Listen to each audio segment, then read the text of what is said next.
We are in a 40-day season of preparation for Easter called Lent. Lent is a time to focus on the cross, because to get to the resurrection, you have to go through the cross. If you want new life, a part of us has to die. I'd rather not. I'd rather not deal with things like suffering and death. Let's be honest. The cross is a symbol of failure. It was a failure on the part of King Herod. He should have at least seen that justice was done. Instead, he was more afraid that Jesus threatened what little power he thought he had. It was a failure on the part of the religious leaders. Their job was to point people towards God, and they had God right in front of them, and they treated him like a criminal. It was a failure on the part of the crowd.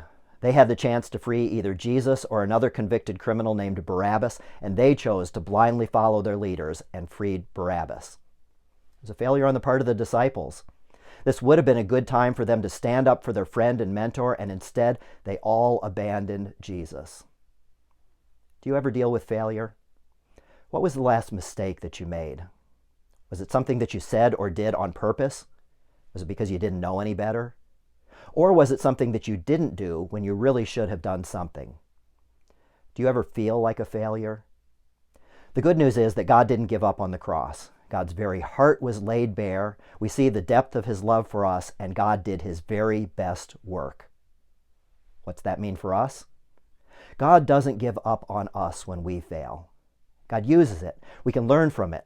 We can make changes. We can find out about ourselves. We can find out about other people around us. We can get to work overcoming it. It can make us more humble and resolute. We can be forgiven. God brings good out of it. It's no secret that I like winning more, but I've learned more from my failures. The first powerlifting competition that I ever went to was 40 years ago this year. My goal was to get a trophy, and they were giving away trophies for the top 3 places. There were only 2 other people in my weight class, and one of them was a girl. I placed 3rd, but I learned that I loved the sport. The first national championship that I went to, I thought I'd do really well. I bombed out. Couldn't even make my first lift. I'd overestimated my abilities. But I learned that doing well was going to take a lot more hard work. The only other time I've been ranked number 1 in the world was in 2013. At the World Championships in South Africa, I ripped a quad in my leg and spent most of the day in the hospital. Doctors told me that I'd probably never lift again, much less compete. I learned to be more appreciative of what I can do. I guess what I'm saying is that if you're dealing with failure, you may be in the perfect place for God to do something spectacular with you.